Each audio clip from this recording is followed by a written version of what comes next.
Hi, I'm Doran Barton. On May 14th, 2011, Sons of Nothing will release its latest CD, Green and Gray. It's been 5 years since their last CD, Clarity, was released. I caught up with the guys as they were rehearsing for their album release show.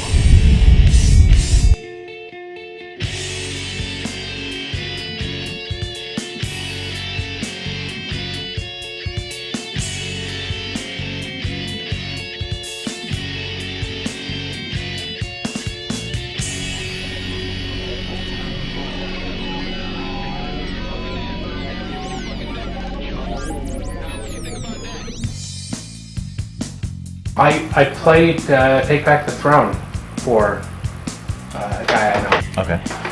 And he was listening to it, he's like, whoa, banjo? That's a real banjo, too. That is a real banjo. By the way, that was not synthesized. That was not sampled. There was no mandolin on this record, so I had to do a banjo instead. Yeah.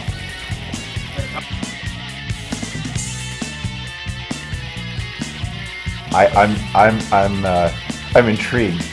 Your views are intriguing to me, and I wish to subscribe to your newsletter. Tell me your interpretation. What's your interpretation of Take Back the Throne? I want to know. Just looking at the lyrics and thinking this has a Lord of the Rings vibe to it. You know, that we're unlikely heroes, and you know we've got to go into the breach and. Yeah. No, I ripped off both Shakespeare and Robert Frost in this song. And Joss Whedon with The Big Damn Heroes. Oh, and Neil Peart with The Larger Bowl. But this is before Rush put out their song, The Larger Bowl. At this point, it was just a passage from his book on Africa, The Larger Bowl, and he never actually formally put it in. So I thought, I'm going to throw it in there, and Rush fans will be like, yeah, and no one else will get it. And now so maybe if we worked faster, that would have happened. Yeah. This is true. If the song had come out when it was supposed to come out, we would have beat them to the punch. Amazed had an intro to it that I took off because it was cropped by. It was that Faith Hill song. It was a Faith Hill song, and it was written before. Faith Hill. Take Back the Throne. That's really cool. I think that's great that you have that interpretation.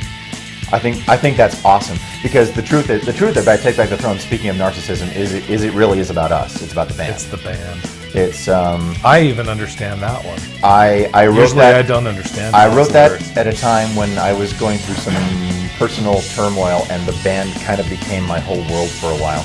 And so the idea was like, just get the band to work. If the band can just make it, and you know, I'm getting all my fulfillment through this right now. Whatever happens, this struggle is everything that is fulfilling to me right now. And it's what I want to focus on. And then, of course, the band broke up not long after that. So it was completely everything was completely stripped away. But it's definitely a song. It's definitely a song about bravado and just a smidge of denial in there as well, I think. But the fact that it can be interpreted that way is fantastic. I love that. Let's go with that. Got to amp up the geek factor. Totally. Especially if we're trying to sell this thing online. Whatever happens now, don't take the fight away. It is the only thing that feels like home anymore. All that remains of a broken brotherhood, misunderstood and looking to testify and justify their souls. Pick up the pieces again, take back the throne.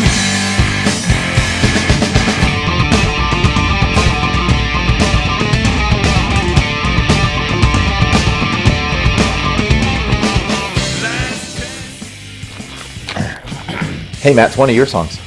It's not really one of my songs. This is one where I really copped out and put together the basic structure of the song, Yeah. and wrote a couple lines and didn't feel like writing anymore. And so I said, hey, Thom, here's the music, here's the theme, write some lyrics for it. It is actually kind of a response to the Marillion song, See It Like a Baby. from one of their more not good albums. And that was a very, See It Like a Baby is a very positive approach to life, and treat every experience that you have as if it's the first time that you've ever had it, and find the fulfillment in that. And I just kind of took the negative side of that and said, okay, treat it like it's the last time you'll ever feel that experience, and suck it up. So that's kind of, I don't know, is that a good analysis of what it's about? Pretty much. It's at least that was kind of how I understood it. It was like, well, and it was a sort of like it's, to use a trite theme, it's the don't know what you got till it's gone, or it's Yeah. and as much as you try to get that back, try to get that feeling back, you experience it and then it's over, and then you have no choice but to move on And live in the past. and live in the past, Or vicariously. Speaking of, it's another major theme of mine. I think I've broken that. I don't think there are any songs about living in the past on this record, but I don't know. We're only on the second song, so we'll see where it leads us. By the way, the lyrics of the original demo of that song will never be surpassed by any of the other lyrics. They are the best. They're the best line on this album that you'll never hear. You'll never hear them. Yep. The demo was a really great cool. demo. It was a great demo. Matt played everything on the demo. He played the guitars, the bass, the drums, the vocals, played the whole thing and sent it to me. And it was one of those things where we felt like we needed a second song.